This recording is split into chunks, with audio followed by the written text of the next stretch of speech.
car je vais vous montrer comme ils sont simples à faire.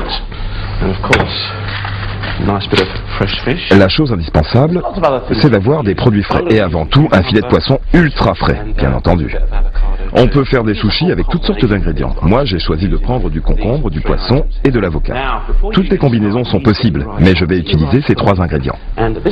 La première chose à faire est de préparer le riz. Le riz que j'utilise est un riz rond, très proche du riz arborio, que l'on emploie pour le risotto. Vous voyez ces beaux petits grains bien ronds? C'est un riz riche en amidon, collant à souhait, qui est parfait pour les sushis. Voilà, le riz est cuit à point. Il est gluant comme il faut. Je vais maintenant le parfumer d'un peu de vinaigre de riz.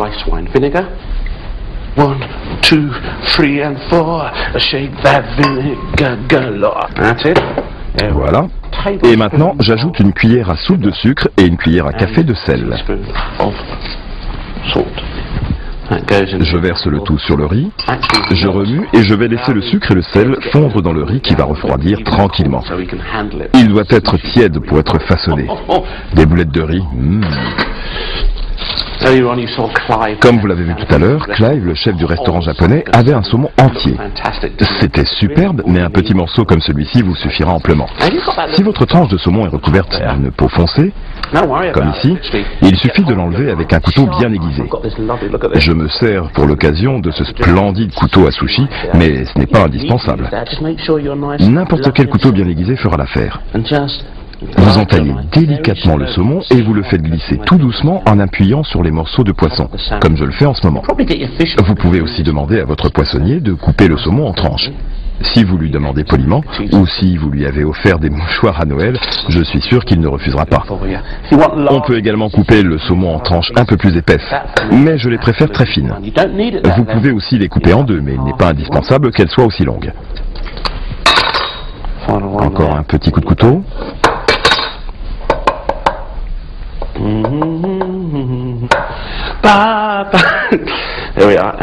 Je vais maintenant ouvrir l'avocat. Faites-le tourner autour du couteau. Voilà, parfait.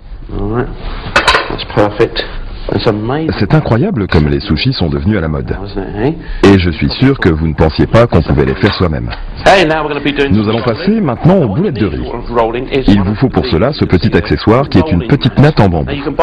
Vous en trouverez dans les épiceries japonaises. Mais si vous n'en avez pas, vous pouvez aussi utiliser un simple set de table, comme celui-là. Ça fonctionne tout aussi bien et c'est même mieux si vous avez beaucoup d'invités, car vous pouvez en mettre davantage dessus.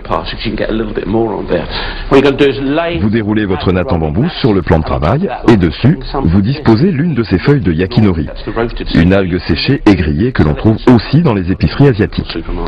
Je les ai achetées au supermarché du coin, c'est dire si on en trouve facilement. Regardez comme c'est fin, on dirait du papier de soie. Je prends une cuillère.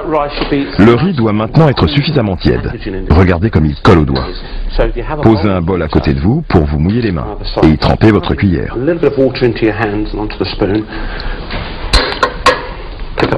Vous prenez une cuillère de riz et vous la posez sur la feuille d'algue. Et ensuite, vous aplatissez le riz du bout des doigts.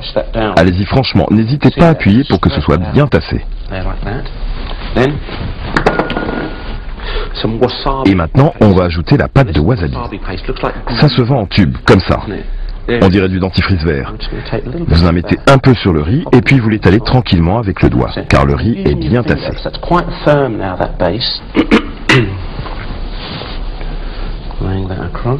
Vous ajoutez des lanières de saumon, puis quelques bâtonnets de concombre,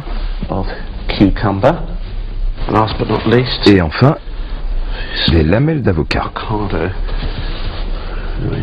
Et voilà, tout est en place. Je vais rouler cette feuille d'algue comme personne ne l'a jamais fait. Vous roulez le tout avec la natte en bambou, délicatement. Je parle trop bas. Pressez le rouleau pour bien le tasser. Voilà. Et pour finir, vous donnez un dernier tour et vous appuyez sur le rouleau pour souder la feuille d'algue.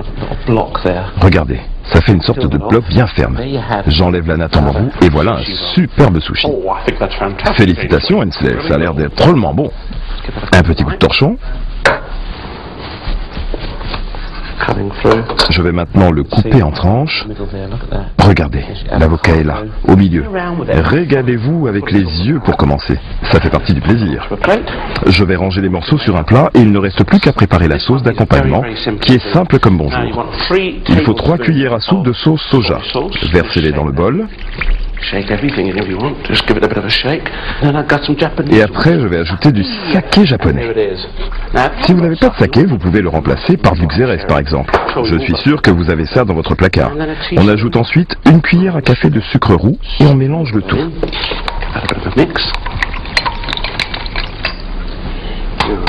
Formidable. Vous versez la sauce dans un petit bol que vous mettez dans le coin de l'assiette et à côté, vous disposez les sushis.